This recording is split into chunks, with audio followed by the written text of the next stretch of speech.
Good afternoon, hello, and welcome to our event.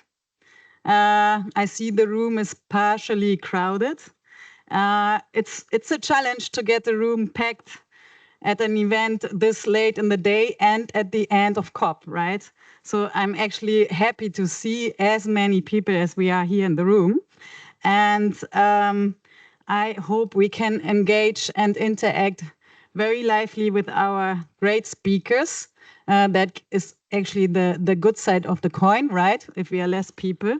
So I'm very happy to see you all here to the event of Green Skills for the Future, Unlocking Investment for Just Transition, which is an official side event organized jointly by GIZ, the Deutsche Gesellschaft für Internationale Zusammenarbeit, and CEB, the Council of the Europe Development Bank. Welcome. So for those of you at the back, a warm welcome, and those of you at the front, happy warm welcome as well. Perhaps the ones in the front want to join the colleagues in the front so that we can have a more lively interaction throughout the session. And with that being said, may I please ask you to turn to your neighbor and thank them for being here. Thank you. Thank you for coming. And please also share. So we are already getting engaged, and please also share what's your interest in green skills and why you are here. I give you another minute for this.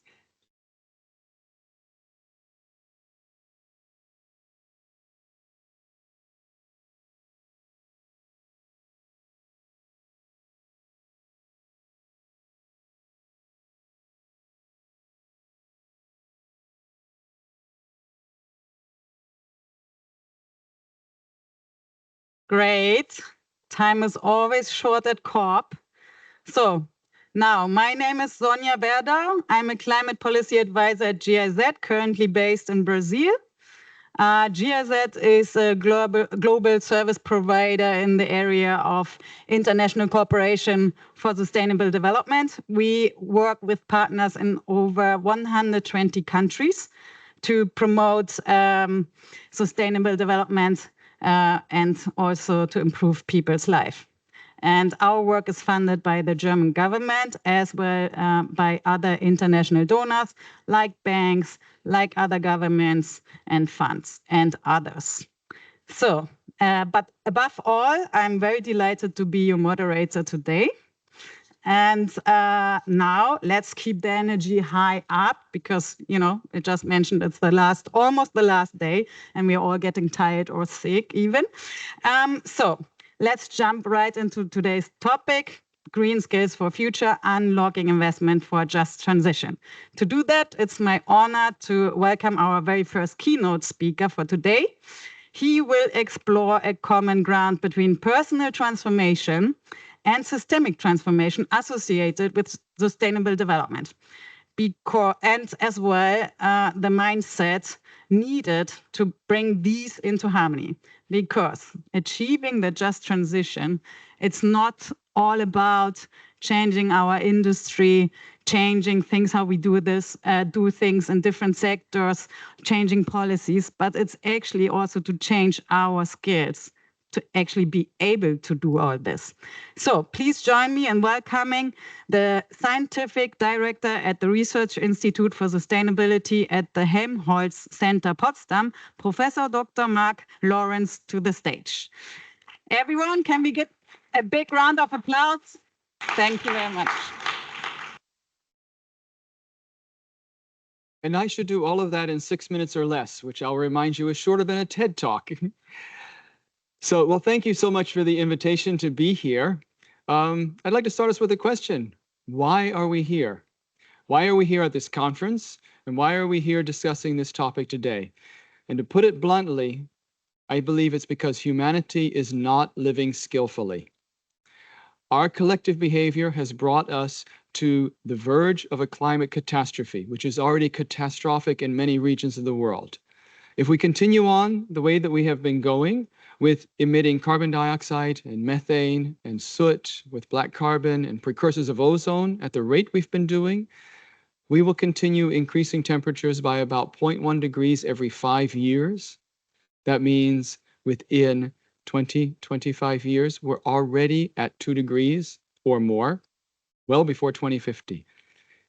If we continue on at the rate we're going to lead ourselves into the next great extinction. We're already on the verge of it. We're already experiencing that. We have social problems that are unfathomable. We have simultaneous virtual pandemic states of hunger. 10% of the world's population, 800 million people, are in hunger. And at the same time, we have almost the same number who are malnourished into states of obesity. We have problems with society that are hard to fathom. We have the bottom 1 billion, the so-called bottom 1 billion of the world's population, 15% of the world's population that doesn't have access to energy, to electricity. These are tremendous conditions. And of course, we have many more situations that we are dealing with in this world that we could call anything but skillful. How are we going to change that course to become skillful? If to do so, we will have to both systemically and individually change our structures in our society and our ways of being. And we'll have to do that, in a sense, skillfully. The systemic transformations that we need are well known. We need an energy transition. We need a mobility transformation. We need an agricultural transformation. We need a transformation of our production systems. We need a transformation of our consumption. It gets a little bit around to individual behaviors. Am I too quiet? We also need a transformation of our international relations. As long as we have the conflict situations that we face, it will be very difficult for us to actually carry out the best of plans for any of the rest of these systemic transformations.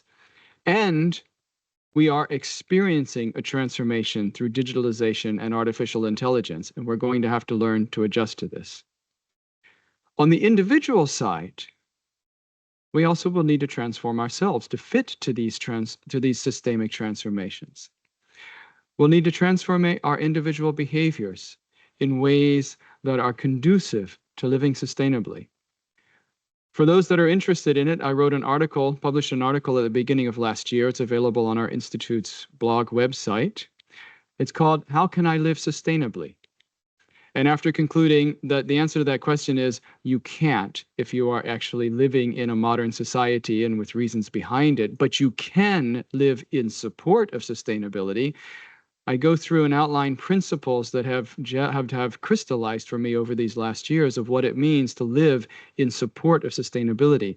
Principles like being highly mindful of, aware of, and then acting on that awareness in your use of material and your application of human resources. Taking very, very good care of your body-mind system if you want to live in support of sustainability. And minimizing the harm that you do to other humans and other sentient creatures. But going beyond the principles that I wrote up there, I've become aware of an element of that was missing, which is the working skills that we need to actually live sustainably. And preparing for this session and the invitation to this session has gotten me reading some about this and learning some about it, and I'm really excited to learn more today.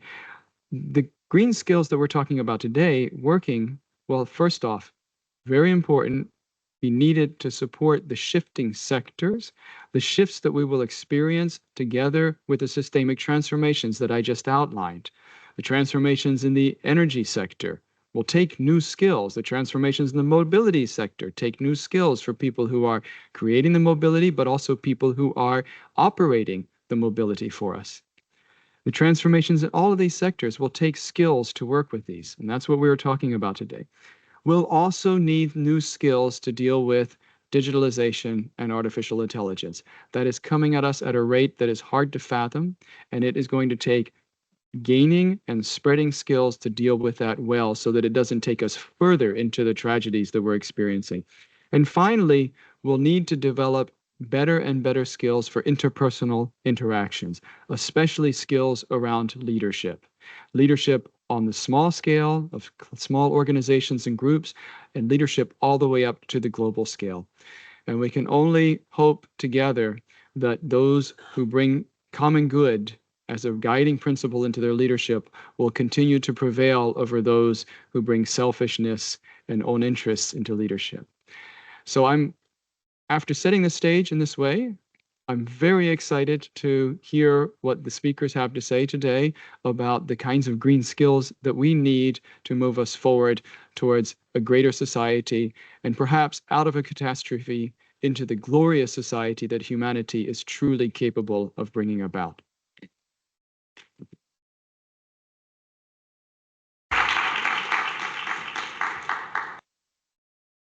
Thank you very much, Max Lawrence, for these interesting insights. Now I'm excited to introduce our next speaker from the University of Heidelberg and the Center for Environment, Dr. Max Jungmann. He will help us to understand further why green skills are essential and provide us with some insights how they support the just transition. Please join me in welcoming Mr. Max Jungmann. The floor is yours.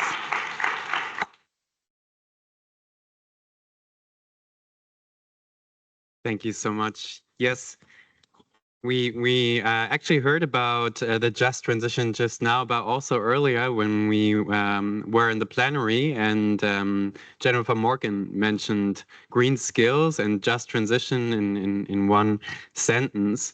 And we just heard from Mark Lawrence why that is, because we are not using our skills as humanity in a way that would be smart to do so to protect ourselves and to protect the planet. And we know that we're not acting fast and effectively enough in turning these transformation challenges into opportunities. But those opportunities are actually right there if you're learning to acquire these skills, because according to the International Labour Organization, the green economy will produce 24 million new jobs by 2030. And when I read this statistic, I thought, well, that's a very conservative estimate, 24 million. It's not that many. If you think about green skills in a broader way, as is also defined by UNIDO and ILO, where green skills is actually something that's not only needed in the renewable energy sector, also something that Mark just mentioned, we need it in lots of different sectors. For example, in transportation, in industry, in mobility, in education, in research, in academia, and especially in politics, as we're seeing these days. It requires special skills to make sense of the world that we're living in and to deal with what we often call VUCA challenges. They're very complex, changing all the time. And in order to turn those into solutions, it requires an interdisciplinary and transdisciplinary understanding of what is going on and how can we develop solutions together. So it requires lots of leadership skills as well. We often talk about sustainable leadership, which not only means that we're using the resources our planet has to offer in a sustainable way so that future generations have the same opportunities as we do today, but we're also dealing with our own personal resources in a sustainable manner, personal sustainability, and the organizational dimension and the interpersonal dimension. How do we empower those around us to use their own resources in a sustainable way? So it's a very broad definition, what we talk about when we're talking about sustainability, literacy, green skills. And actually, the European classification of occupation skills and competences tried to create some categories, and they came up with a total of 571 ESCO skills and knowledge concepts that are labeled as green. And those include lots of different skills in this field. Those include technical knowledge that we require, for example, to make the energy transformation possible. If you think about what will be needed to produce renewable, safe, clean energy, but also when we're thinking about the mobility sector, how many jobs are currently focused on combustion engines compared to the ones that we will need to make transport sustainable, and what that will mean for the people currently working in there. And that's what we'll be talking about a bit further later on in the conversation that we'll be having. I also brought some slides that we don't need to show only if it comes up, if questions come up. I mentioned some figures now, but I also have some slides with some graphs if you're interested in that. But basically, something that I found striking was there was a study made on the jobs that are posted on LinkedIn. And in 2015, the ratio of US oil and gas jobs to renewables and environment jobs was 5-1 in 2015. And by 2020, this ratio had inched closer to 2-1. So it already turned around the kinds of jobs that were posted on LinkedIn. Of course, this isn't a representative study. It's an analysis of the jobs that are posted on LinkedIn. Not all jobs are posted there, but we can already see a change that is going on. There are new jobs created and much more jobs created in renewable energy. And this is just one part of green skills that is required. Now, the key question that we'll be talking about later on is, in such a fast-moving world where there's so much complexity and so many skills are needed, how do we make possible that we keep learning? Because we have to keep learning at a rate that is much faster than the traditional learning enables us, and we need to find a new way of working together, collaborating, and skilling up and reskilling the current workers while we're equipping the next generation with the skills and the understanding that they need to turn those challenges into opportunities. And I'm very much looking forward to the discussion with you on this.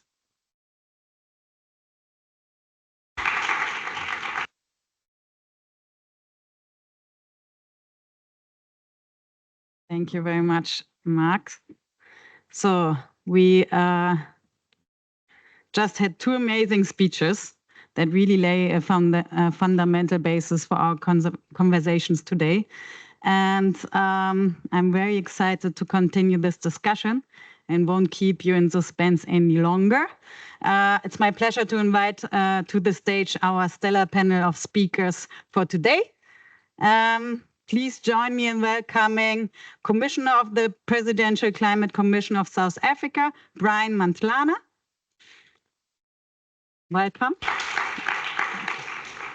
And Deputy Director General of the Department of Climate Change at the Ministry of Natural Resources and Environment from Vietnam, Mr. Pham Van Tan.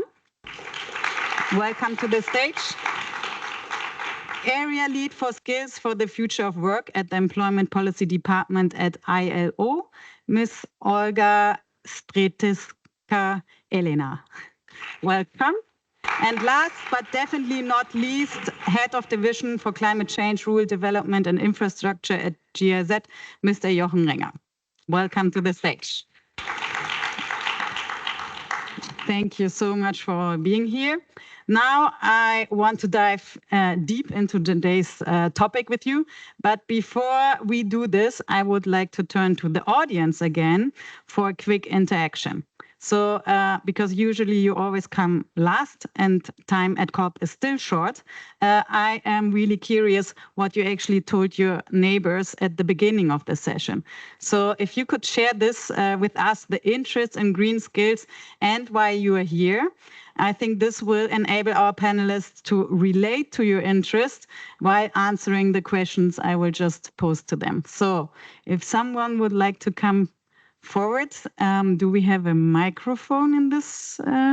Sorry, but just get ready for dropping your interest and share this interest with us. Why you are here, what's your interest in green skills? Maybe two of you, not too shy. Okay, now.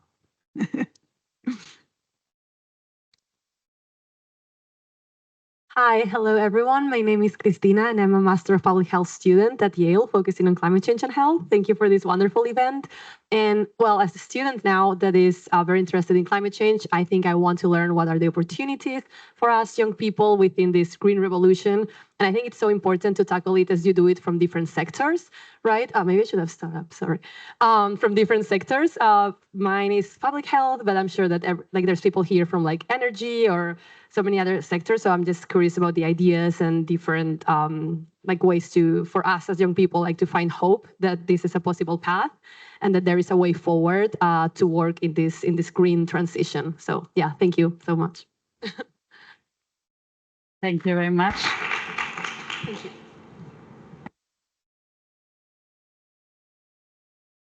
Hello, everyone. My name is Aiden. I am a master's student in California. And well, I haven't even had a real job yet. I've just kind of been in school, so I'm very young. And I guess I just kind of wanted some direction for what to do with my life. I have interest. We know what the problems are, but it's always wonderful to hear from experts on some of like what we need more of, right? Because we all want to make an impact, but sometimes it's kind of hard to narrow down on, I guess, what fits with your own interests. So I'm excited to hear about to hear some of the speakers today. Thank you very much. One last question.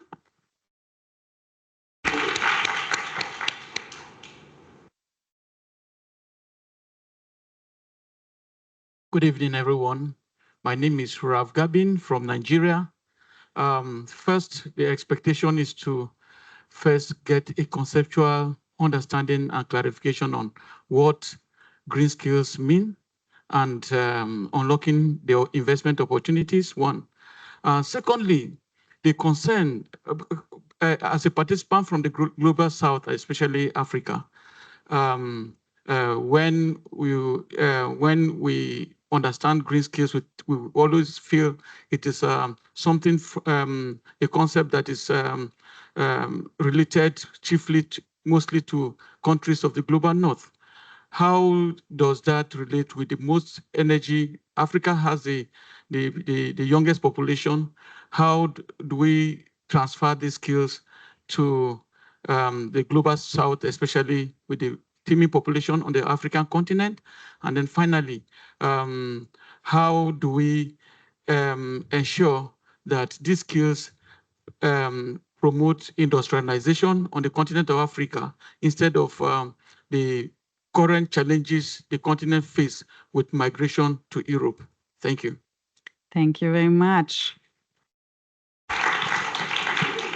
And with this, I would actually like to first give the word to our South African colleague, just to directly touch on this last point and ask also what are South Africa's key challenges, but also opportunities in regarding to green jobs.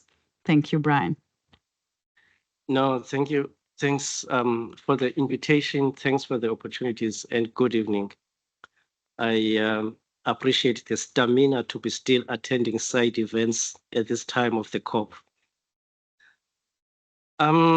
As said, I'm Brian. I lead the work of climate change at a research institution called CSIR, Council for Scientific and Industrial Research. But relevant to this conversation, I'm also one of the commissioners in the Presidential Climate Commission. This is a commission that was set up by South Africa's president to guide South Africa's just energy transition. Okay, so coming to your question. Opportunities for South Africa. The issue of jobs in South Africa is critical. In fact, if you ask me, the conversation of jobs in South Africa is a make or break for the just energy transition. How we frame, how we characterize the message of the energy transition in South Africa has to talk to jobs. And the reason is very simple in the context of our country. We are one of the most unequal countries in the world.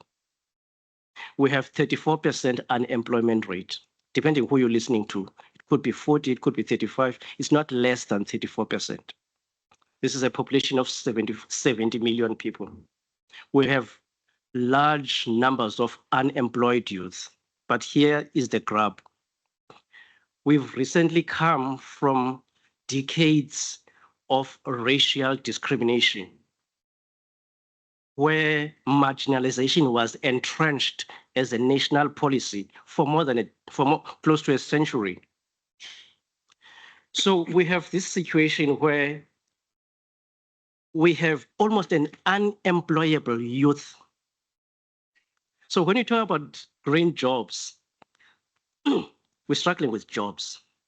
We've not come to the color. So that's the context within which this conversation is taking place in South Africa. So for us, it's a genuine conversation. As I said, it's a make or break situation for South Africa. How we deal with it. As a commission, we've prioritized it. We've done studies to find out what will be the impact of the energy transition in South Africa, in energy sector, in the transport sector, in the agriculture sector. So we're still coming up with results of that work.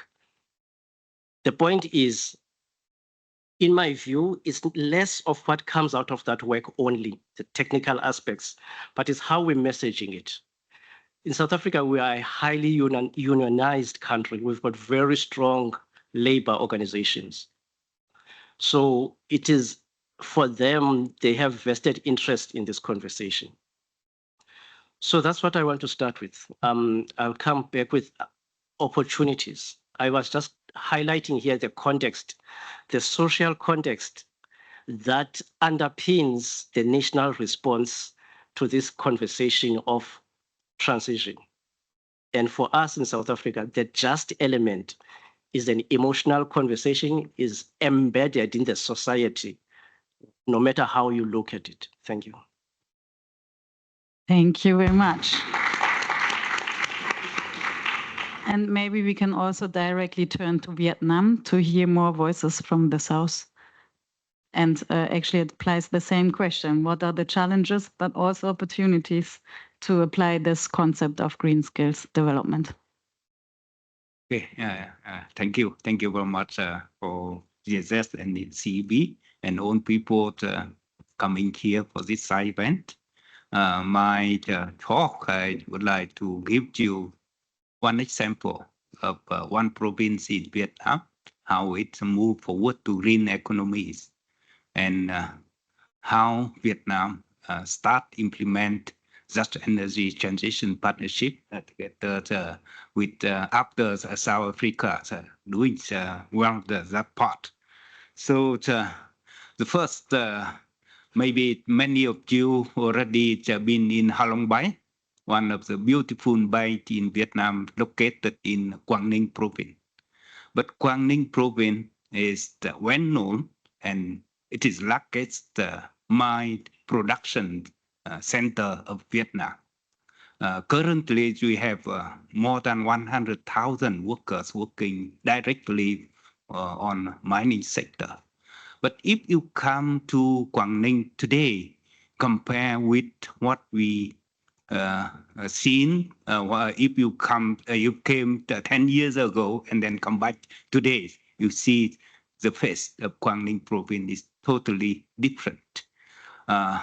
So in 2014, the government decided to transfer Quang Ninh province from brown economy to green economies.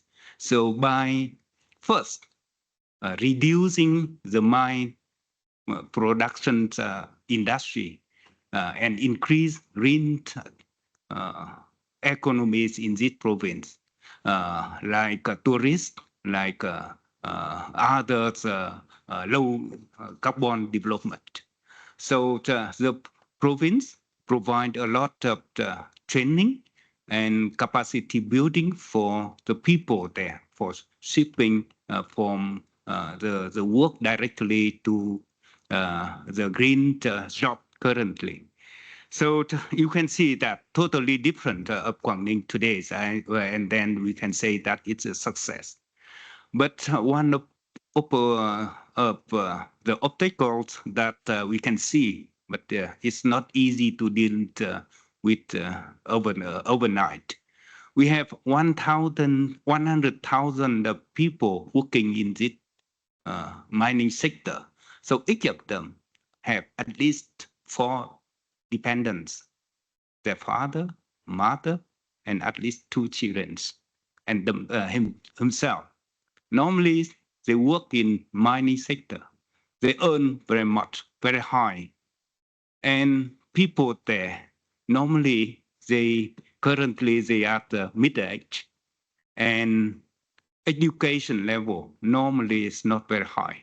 So transform them or retrain them is difficult, not easy. So that's why the policy of Vietnam is to reduce the dependence on the coal, but not overnight. We reduce years by year.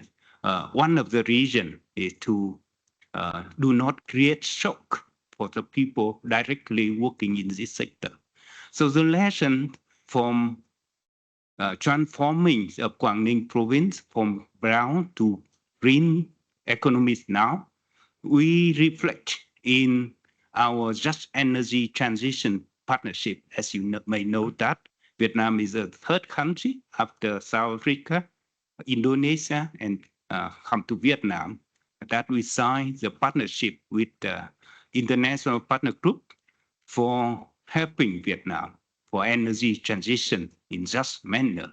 So in 2002 and 2003, we developed the resource mobilization plan, and with how to help Vietnam to get emission peaking before 2035 and go to net zero by 2050. And together with many other parts, we also focus on training of people, retraining of people who directly or indirectly relate to energy transition, new job, new skill. So program that include in many action plan and project and plans of different ministry and provinces.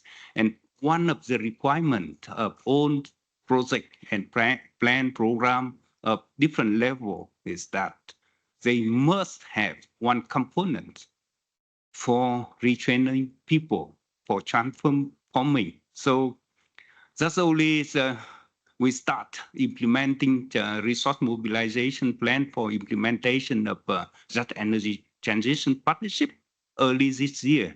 Some significant achievement, but I can say that it's still too early to say that what is work, what does not work. We still learning, and then. But the one important thing is retrain people is the most important thing. So with that, we also call for support for lessons learned from different countries, from international organizations, can help us to make it success. Thank you.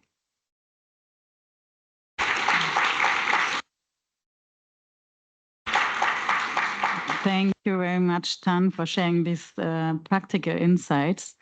Olga, we have heard from the two last speakers, the human social factor plays a crucial role. And how can we ensure that the human factor is prioritized in these transitions? And how can we ensure that also women and other vulnerable groups can equally benefit from these transitions? Thank you, Sonia, and pleasure to be here at this time of the day and also this time of the COP. Let me start from one thing, because there was a reference to the ILO calculations of modest 24 million jobs potentially created by 2030. In fact, it's only part of the calculation which we published back in 2019. When we looked at both potential shortage and surplus and potential shifts between the sectors and what it means in terms of occupations and skills. And back then, we actually recognized that due to the investments into renewable energy and circular economy, we have a potential of generating more than 100 million jobs. But of course, there is a danger of losing around 75 million. So that is the net result. My argument always is that we don't have to lose that 75 million jobs at all if we manage to deploy efficient package of policies. And that concerns people who have to move to new jobs and receive some reskilling, upskilling. Sometimes it's really marginal. It's a short-term course. It's not something something long-term. It doesn't require reforming the system. But sometimes, actually, we do need to invest into reforming technical vocational education training, or also investing in university education. So we managed to reskill, upskill people, but also support them with other measures such as social protection systems, supporting the private sector, especially small and medium-sized enterprises. And then also have some labor market, active labor market support measures, including career guidance, including service that supports, including women. This is a very important point. So now we produced some new calculations, actually. We just published this Monday when there was a Human Development Day announced by the presidency of the COP. We launched a new calculation of two policy scenarios. So one is investment in renewable energy, energy efficiency, and another expanding the broadband connectivity to 90% of the population globally. And in fact, the first scenario says we are capable of producing net, so this is net, 37.2 million jobs by 2030, very, very soon. And digital scenario, in addition, 23.5. We can only do that if we have skills. And we also found out that actually both of investments may potentially benefit young people, which is hugely important in terms of human-centered and just approach to the transition, because the unemployment levels among youth population on average is twice as high than the average unemployment rate. So youth employment is a priority. So this is the good news. But then we looked at the gender gap between men and women of those people who may potentially benefit from those jobs resulting from investment. And the gender gap in renewable energy scenario is 46 percentage points. In fact, in the digital scenario, the gap is smaller, it's 30%. So if we don't get women into this type of jobs, actually, we're going to encounter a major skill shortage and labor shortage problem. We absolutely need to train women in STEM and women in technical vocational education training. And for this, again, we need this comprehensive policy approach, because it's not only training. We also need to make sure that these women are covered by social protection. They have income in order to be able to engage into training, that there is also support mechanism, childcare, that actually also engages somehow and targets women in the social protection measures. And most of all, the coordination of different policies between energy, education, training, employment, technology, investment, and so on. This is a big, big issue. And the way to achieve that, if you ask the ILO, of course, we're a tripartite organization. What does it mean, tripartite? We represent not only 187 member states, but we represent them in their tripartite composition. That means governments, employers, and workers. So this social dialogue between private sector and government is exceptionally important to make sure that just transition also takes care of labor rights, of interests of individual groups, targeted groups such as women, for example, but also other types of groups such as migrant workers, indigenous people, people who are at risk of losing their jobs when they move away from fossil fuel energy generation, from coal mining to energy, to renewable energy. So we have this package of policies in the form of just transition policy guidelines that were also endorsed last year by all our member states. And they speak about different types of policies, including macroeconomic and sectoral policies that may also have some fiscal provisions and budgeting that also takes into account prioritizing getting women into those jobs. So this is part of the answer. Thank you.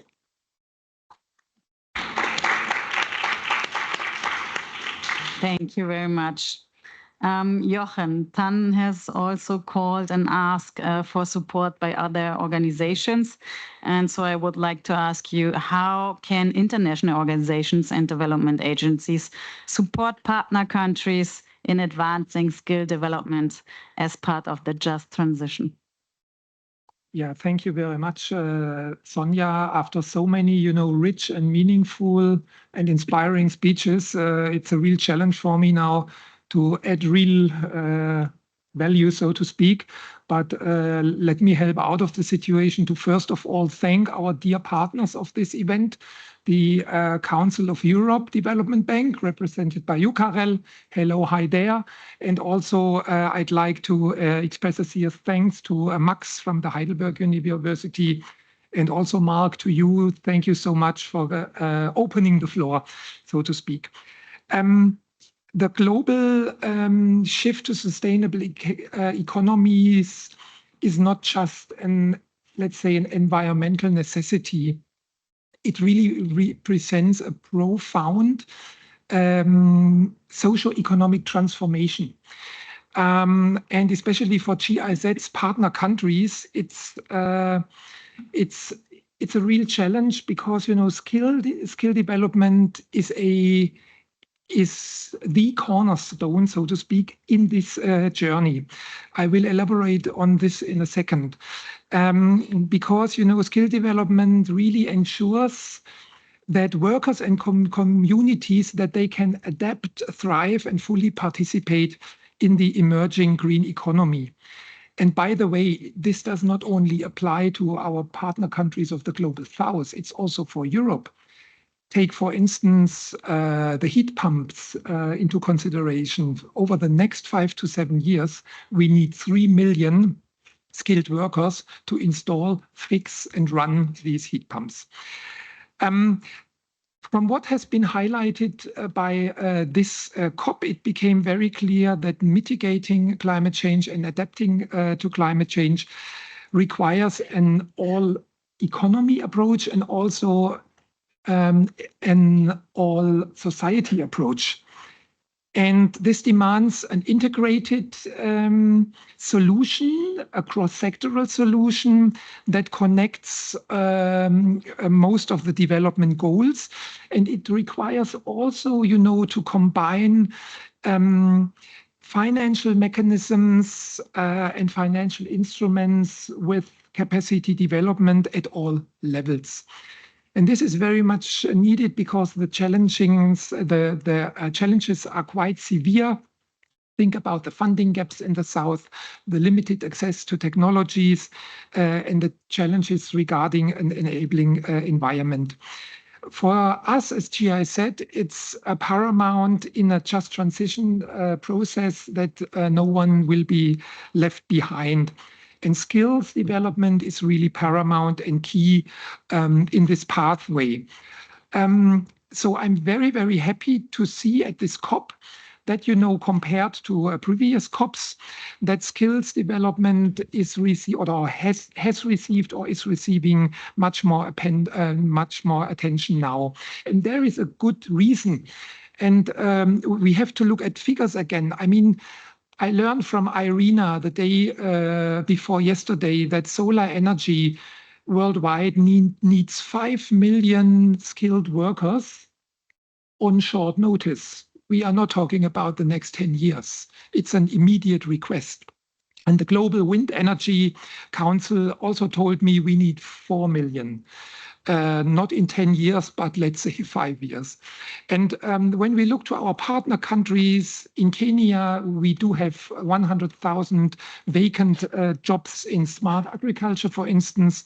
And in South Africa, you know more about that. We expect to have many thousand renewable energy jobs in the different regions. So what we have to do, let's get rolled up our sleeves and simply start working. What we are doing at GIZ, we have a kind of structured approach. First of all, we think it's very much important to align education and training with the green economy needs. It makes no sense to, jump in right from the beginning with, trainings, but it needs, a very systematic approach, conducting labor market studies and assessments, and and really seeing what kind of skills are needed and what requirements are there in order to, bring the system in a good position to actually bring more skilled laborers. A second thing is certainly we do have to strengthen vocational and educational institutions. This is all about, improving teaching capacities, learning capacities. It's all about modernizing curricula that match the industry demands. And the third thing, you have touched upon this already, is, we have to, bring in new forms of technology-based learning, AI-based learning, making use of the virtual opportunities we do have. A quick word, because this has been mentioned also on the success factors. You have correctly said we have to learn what works, what does not work, why and how. That's also important, that question. And what we see is, and I'm happy that you introduced this, just transition must be inclusive. Women and youth, they play a paramount role in this process. And, especially international agencies must prioritize equal access to targeted programs. A second, let's say, success factor is simply bridging the public and the private sector. This is key because governments won't make it alone. And we do foster, as Gia said, these partnerships between the public and the private sector. And last but not least, just transition requires robust and sound policy frameworks and also adequate financing combined with capacity development. So let me simply close here by, stating that the journey towards this just transition, and we are already in this journey, is more than about sustainability. It is about creating opportunities, and this is what we have to work on. We have to move away from the doomsday scenarios. It's awful what we have heard here at the COP, but still there are opportunities, and we need this mind shift towards opportunities and to get an attitude, yes, we can do it, we can make it. So, and green skills in this sense are really keen for, changing the mindset and going for a successful just transition. Thank you very much.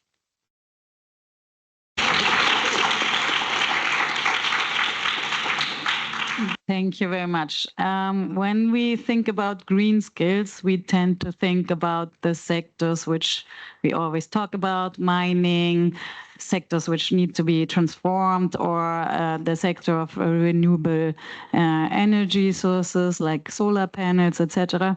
But to also get a little bit answers on the interest of the students who mentioned their interest at the beginning, Max will briefly elaborate on how important it is actually to integrate green skills in all jobs.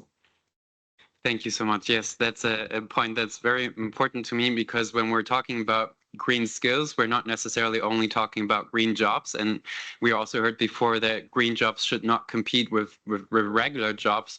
But what we actually need, and that's one of the main lessons learned from the whole sustainability process at the UN, when we look at the Millennium Development Goals and the pathway towards the SDGs, is we need an integration of sustainability into everything that we do. And that's something that is essential when we're talking about the skills that we need in our jobs, because otherwise we will have conflicting goals. And we're seeing this in our day-to-day activities in our day-to-day lives. Now more and more sustainability managers, and Aiden from California asked about potential job opportunities. There are lots of sustainability managers that are getting into jobs now. However, what we're seeing is if the top-down support in a company is not there, if there's not an understanding for sustainability, and if they're still thinking in traditional KPIs and not integrating sustainability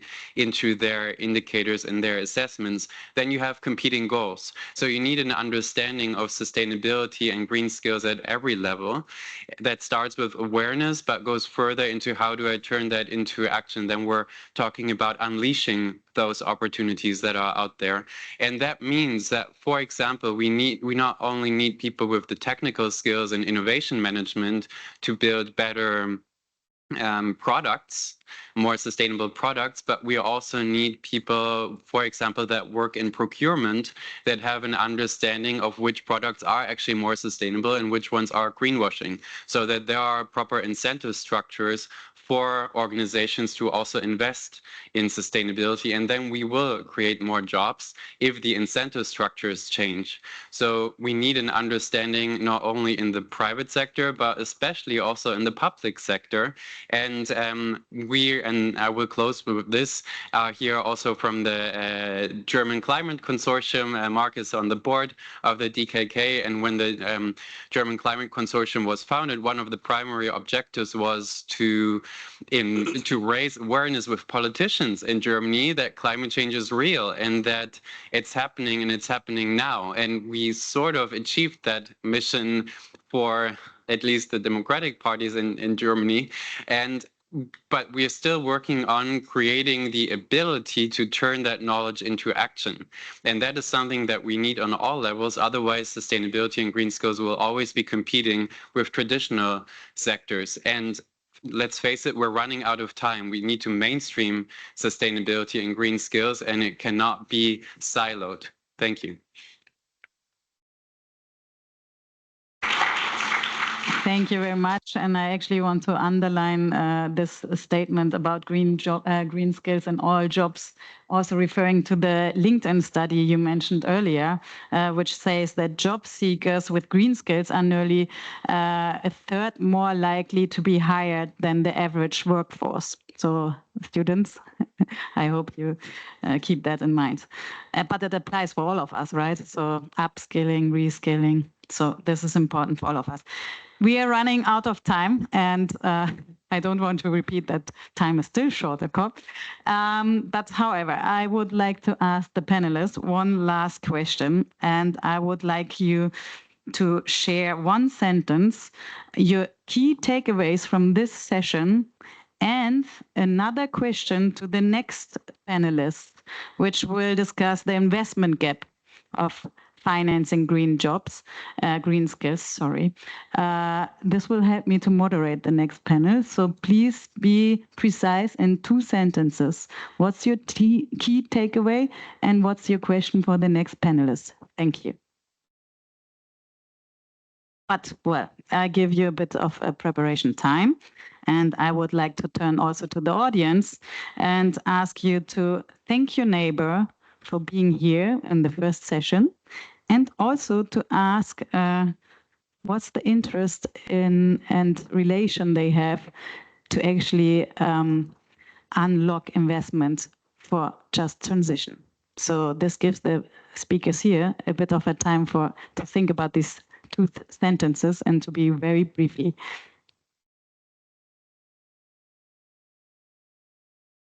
So, dear panelists, whoever's ready first, please just take the microphone and open the microphone.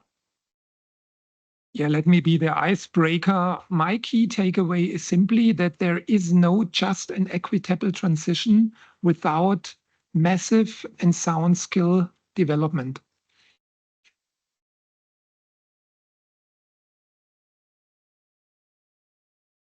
And the question for the next panel? The question to the next panel is, how do you as a financial organization make sure that your money will be absorbed in an effective and efficient way? question mark.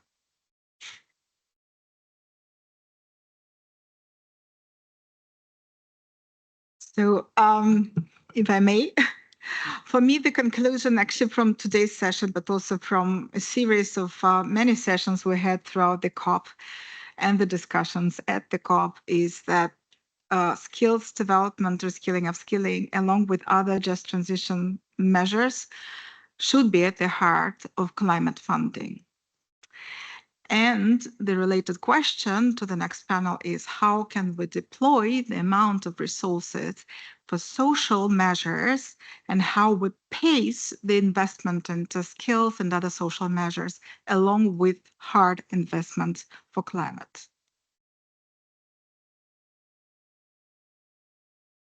I actually hope that the second panelists for the second panel take these questions as well, because sometimes it's quite hard for me to take all these questions. So please pay very close attention. So my takeaway that green transition, green skill is the process, cannot take overnight. And when we do that, have we integrate, inclusive, and make sure that no compete with the traditional job. Thank you. And the question for the next panelists, how we make sure that the investment include the capacity building for the new skill, for the green skills of the investment. Thank you. I'll start with a question building on this issue that my colleague has raised on capacity building. And the question is directed to our partners from the North, is what are they thinking regarding innovation when it comes to capacity building in the next 4 or 5 years? We can no longer have the 3-day workshop and call it a capacity building process. We can no longer have these half-hearted measures that we label capacity building anymore. We passed that. So we need innovation in how we conduct capacity building in the context of green jobs. And I would like to listen to what is the current thinking from our partners from the North. In terms of statement, for the past decade, certainly in South Africa, we've been struggling to demonstrate the link between development and climate actions. Where is that intersection happening? Where is that intersection between development and climate action manifesting? In my view, it is likely to manifest itself on how we advance, we pursue the work on green skills. It provides an opportunity to demonstrate the manifestation of this link between development and climate action. Thank you. Yeah, my conclusion is that we all seem to agree on the foundations, the fundamentals of green skills. And we seem to have a clear understanding of what needs to happen to unleash the opportunities. Now, I'd like to see that in the next draft text. So maybe we can look at that with a different perspective and try to push for it a bit more. And in terms of the question, I'm wondering what is holding the financial sector back and creating more funding opportunities to foster capacity building for the integration of green skills in traditional jobs, but especially also the creation of new ones. Thank you so much. Now, everybody, let's give this panelist another round of applause.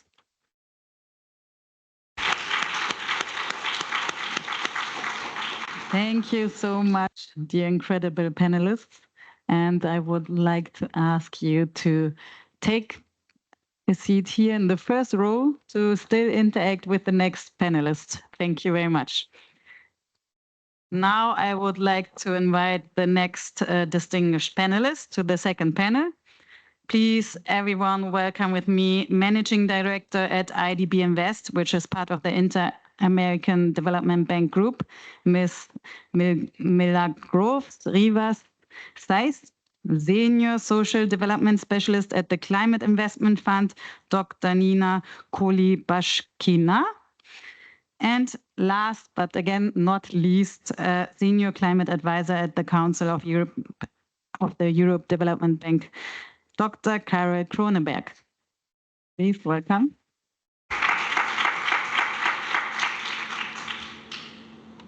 So we collected a series of questions, and maybe, I don't know, you want to pick one of your favorites first, and who opens the microphone first goes first. I can also have to repeat the question, but if you have already a favorite, I would ask you to go ahead. Yes, please. Thank you. Thank you very much. It's a real pleasure to be here with all of you. For me, I represent IDB Invest. IDB Invest is the private arm of the Inter-American Development Bank, and we are focused on Latin America and the Caribbean.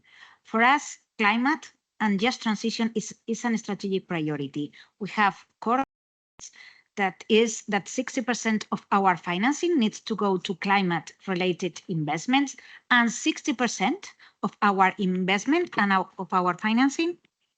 Yes, okay, thank you. And 60% of our financing needs to have gender and vulnerable population contribution. So this is at the core. And just transition is something that we really try to embed in every one of our transactions. So we have heard about the opportunity, that the opportunity, the 100 million is not net, I know, of jobs that are going to be needed, and how we can help to really create those jobs with an approach or including the perspective of just transition. As mentioned, when we are, for example, financing a wind farm, one of the things that we are doing is not only to provide the financing, but also to provide some money and some skills to really incorporate women and vulnerable populations into the workforce. So the type of training that we are providing is, of course, some technical or operational training that we provide with some of our partners, of course, in order to women or indigenous people be prepared to deliver the job and to ensemble, for example, the wind panels. The second one that is also important, and that it has been mentioned before, is procurement. We need really need to work with procurement team to really make sure that they are able to build sustainable, green, and inclusive value chains. And the skills are not there. We need to work very hard with them to really make sure that this is happening. And finally, there is another area that is more on the soft skills and creating aware, that is also extremely important, is to really understand for the private sector the business case and the convenience or incorporating this vulnerable population into the workforce. The business case is not well understood, so to create this awareness and this support from the leadership teams is something that is extremely important and that we are working with that. In order to incentivize this behavior, what we do is, of course, we provide technical assistance, but we link this to blended finance incentives. For example, if we are financing a wind farm, what we do, a wind farm or a solar farm, what we do is we have a blended finance portion by which we reduce the interest if the company incorporates women and vulnerable population into their workforce. So this is a very, very powerful incentive for them to really have a just transition and incorporate those type of populations. However, looking forward, our understanding is that blended finance is an extremely useful tool, but it's not sustainable. We cannot scale and have a catalytic effect just depending on blended finance. We need a more systemic approach. And what we request is to really have a more skills funds funds that are especially dedicated to skills, and we also require to governments to work or to create some kind of public-private partnerships to really deliver the types of skills that are going to be needed. We consider that there is no coherence between environmental policies and skills development. This cannot happen. They need to be encompassed and they need to be anticipated in advance, the skill needs that are going to be required for the future. Thank you so much. I think you have already touched on at least two of these questions the panelists asked. Who wants to go next with their favorite choice? Let me be the last. Okay. All right. Ladies first. Sure.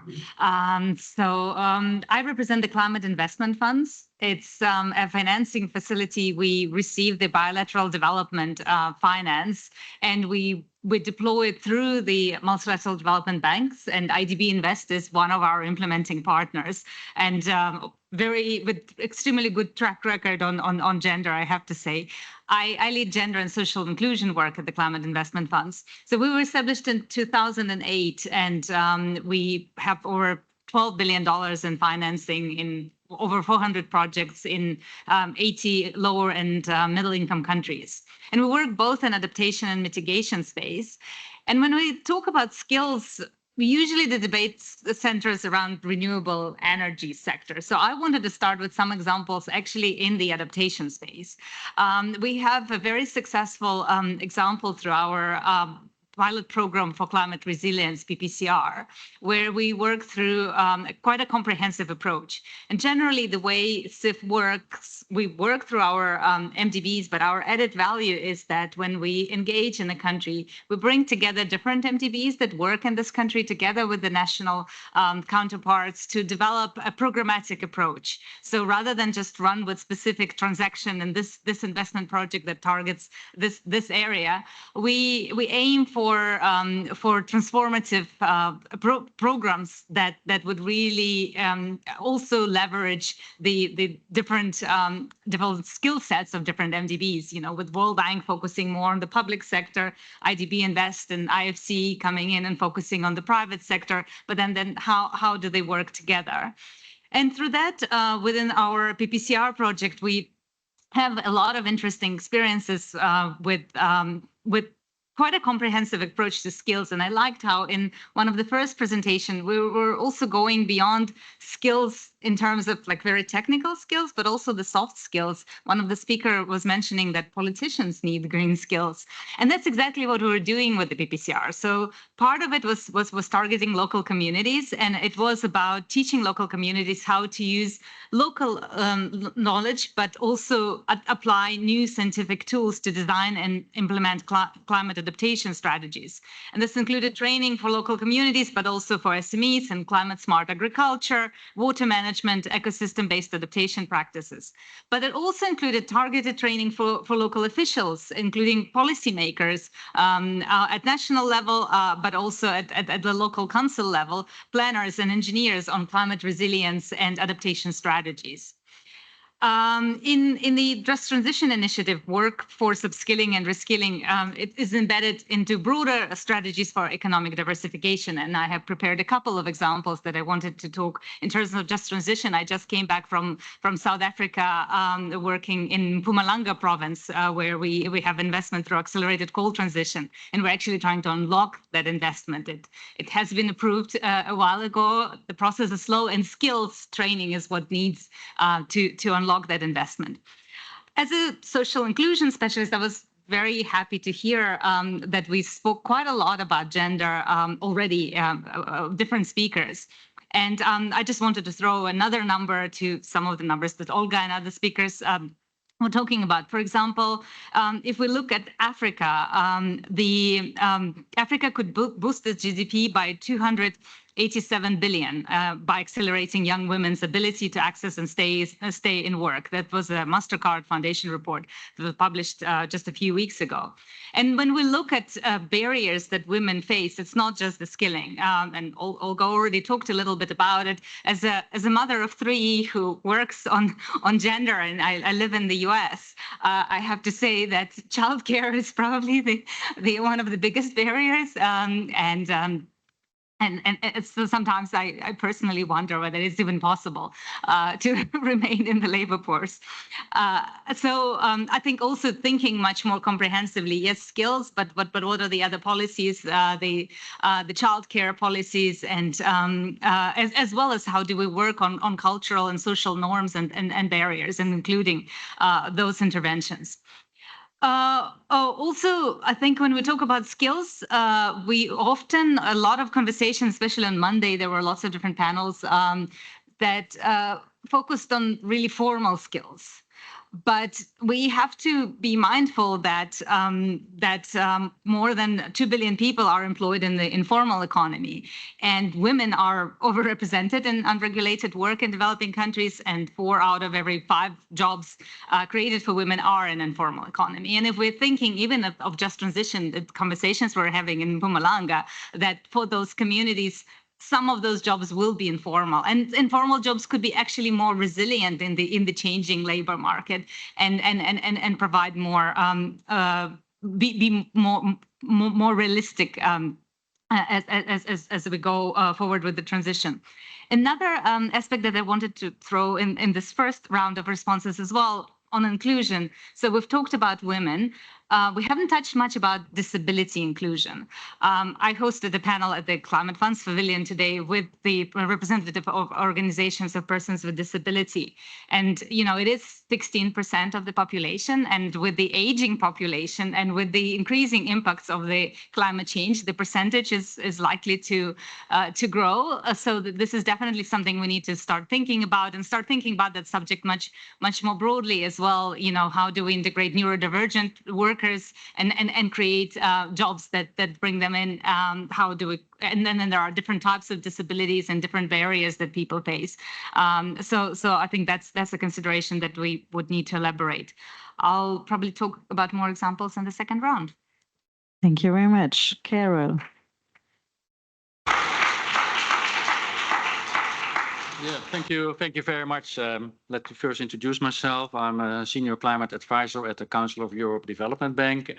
We may not be that well known as an organization, but we are, I would say, a dedicated social MDB. So we invest only in the social sectors, and that's what we do throughout 43 countries, which are, it's very, I would say, European orientated. But most of the projects are outside the EU, but in European countries, countries like Ukraine, Turkey, Moldova, etc.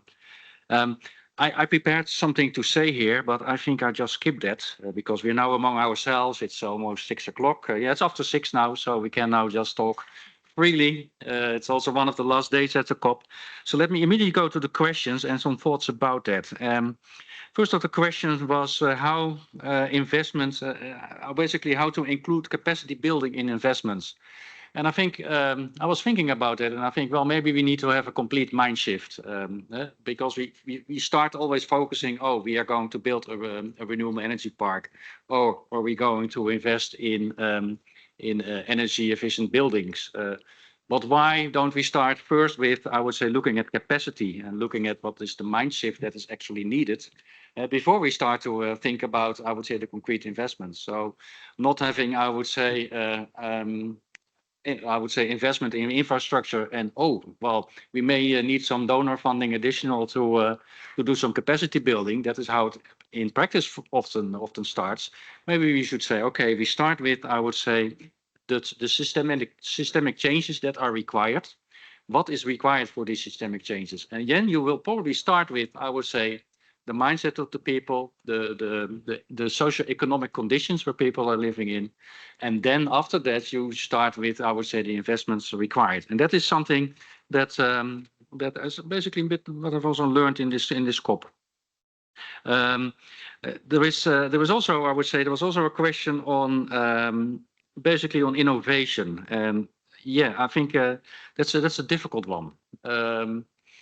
I think one of the innovations is, and sorry for the people that are, I would say, taking mining very often as an example. But if you look what is needed in the systemic changes, then I would say most of the jobs are not in the energy sector. Globally, it's only 2% of the jobs are actually in the energy sector. If you look at where the most, I would say, impacts are, it's actually in the agricultural sector. And there we talk globally about 30% of the jobs. And there is an enormous shift needed, both from the way we produce food, also the physical impacts of climate change on several sectors, the impacts, for instance, of wildfires on communities, etc. There we need, I would say, quite a complete shift, and basically that not only means about, I would say, reskilling certain people. It also creates about, I would say, economic changes and about what type of economy do I want to see in 20, 30, 40 years time. And you may create completely different jobs than you would have anticipated before. One example of a project that we do, it's in Albania, where we basically, Albania is being determined by quite outdated energy intensive industries. That is basically the core of their economy. They really need to make a shift to, I would say, also a more service orientated economy. One of the reasons is also that the job losses is a bit of a complicated thing, because it is not that people need to directly being I would say being reskilled. It depends a bit on the country where you are, but in Europe, if you look at, I would say, people from industry, they're often very highly skilled. So the last thing that you want to do with them is reskilling them. You really want to make sure that, I would say, there are alternative sectors where they can be employed. So that holistic view is very needed. Talking about this Albania example, we have been financing there about I don't know the exact number. I thought it was about 600 schools, where we basically invested in sustainable IT labs. So it's really at STEM level. It's also focusing very much on rural areas, so not only on the capitals. That is also one thing that we often forget, that most of the people don't live in the capitals, but live at other locations. And basically trying to, I would say, bring, I would say, digital skills to those communities. It's not really something that you would say it's directly climate related, but the climate change, together with, I would say, other changes that are all happening at the same time. And that, I would say, is for me an important innovation that we need to do. Okay, thank you very much. This year, negotiations at COP are focusing on climate finance, and they are still in full swing. And I would like to know from you, in very briefly, maybe also in 2 sentences, what should, according to you, be the priorities for the coming years? And maybe let's now talk even just until Belém, because I'm from Brazil and I would love to see some investment unlocked until then. What should be these priorities, next steps to achieve higher investment in green skills development? Because you're all representing banks, I think would be a nice insight to see what you think are the next steps required. So I wanted to share the example of the Accelerated Coal Transition Program, and we've had representatives both of South Africa and Vietnam talking about the JETPs, and there is a global conversation questioning whether JETPs are going where they're supposed to be going. As a social inclusion and gender expert, I see that now the conversation is really focusing, shifting from the coal phase out and the technical parts that need to be happening, and especially in South Africa, the experience of Kumati has taught us that unless we prioritize the social package, the just transition, we do those investments, we start creating the jobs, we cannot even start the technical part of closing down the coal power plants and to even having a conversation about coal mine closures. And also the other aspect is that, as other panelists were saying, the jobs will not necessarily be in the energy sector. They're likely to be in agriculture, and some of the pilot projects that we're supporting and seeing developing in the provinces. And Mpumalanga is the coal community, the industrial development center, but it's now starting to reimagine itself as the center of agriculture, and of agriculture that becomes, I think the other problem with agriculture is that, especially for the young people, it's not considered a sexy area of employment. So how to start making that much more productive, but without turning into an agriculture that is destroying the natural resources, that is based in sustainable practices, that is based in community ownership, but is also done at scale and the quality that takes that employment into something that is beyond subsistence and creates new growth opportunities and new wealth generation. Thank you. I completely agree with you. I think that for me, just transition, the social element and how climate and the social elements cannot be separated and need to work together and to have common agendas and to be addressed jointly. I think that this is one of the key takes away of this COP, and it's going to be also an important part in the Brazil one. The second one is that I've seen an evolution since the last COP. At the beginning, it was just about energy. Then after energy, we moved to transport. From transport, other things that were incorporated, it was cities. And now we are starting everything related to land use and agriculture is something that is getting more and more traction, and everything related to biodiversity and social inclusion, indigenous population, etc. So I'm glad to see that the progress is moving in that direction. It's not that we need to forget about renewables and coal phase out. It's not, but it's also good that we start putting and working and channeling investment into these other areas. And finally, I hope we can see progress on Article 6. Thank you very much. Well, I would like to just answer one of the questions, and I think it's a very important question, and I feel personally being a bit, I would say, responsible to answer that question, because it says, what is holding the financial institutions back? And of course, we can also say, well, it's our shareholders, it's lack of donor money, but I don't think that is the whole situation. It's also, I would say, a lack of projects that are considered bankable or considered good enough. And one of the reasons that projects, why it is relatively easy to sell a solar plant, because you just say, oh, it's a 100 megawatt solar plant, and that's very easy. So that is very measurable. The problem with, I would say, skill development is that we don't, and especially more, I would say, in social impacts in general, that we don't have, I would say, common metrics and common language. And that is really something that we need to work on, so that we really can showcase that if you would invest in such a project, that the outcomes are real, the outcomes are important, and the outcomes are comparable. And this is typically work what the MDBs will pick up also next year. This year we have presented a I would say common climate metrics report, and you will see that one of the metrics that have not been presented yet are metrics that are related to just transition and wider social implications. So it's also a bit of a call to you all to help us thinking about that, how we can get to better metrics, how can we, I would say, just also for the financial people, because they just want to see numbers, how we can fit also, I would say, results of projects that are often now described in qualitative terms, that we really can showcase this is what needed and this is really delivering impact. So, thank you.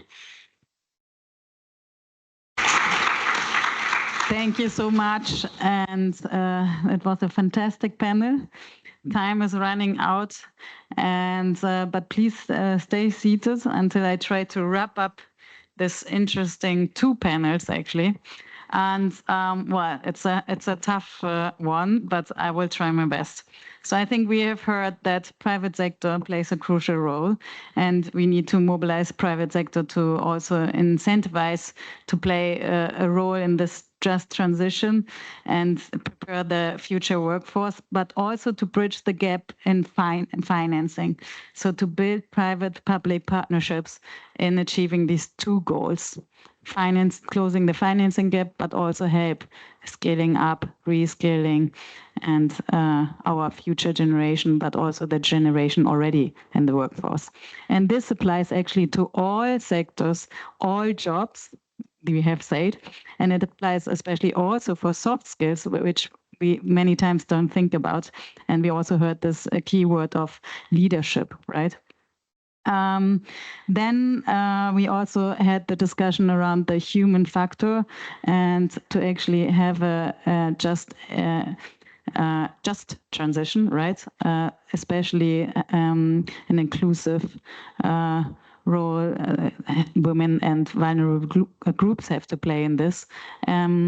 And last but not least, I think we also identified that it's appreciated that we are not talking anymore only about the energy sector, but we are also starting to talk about the aqua sector, for instance, the agricultural sector, bioeconomy, to unlock more investment.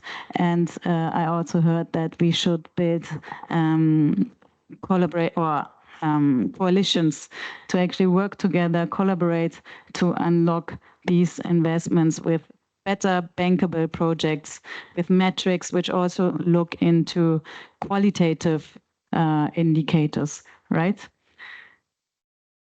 For social impacts.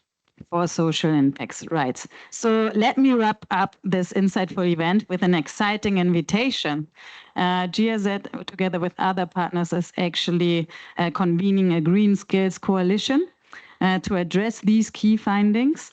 And we will try to secure green skilling on the global climate agenda to include it at the next COP. So we are working in several countries to partner with, to also incorporate green skills in the new NDCs, support green skillings in champion countries. So we are about to select countries where we will help and invest in green skills initiatives and catalyze industry and private investment in green skills development. So you are all welcome to join this initiative, and we are looking forward to launch this initiative at COP30 in Belém.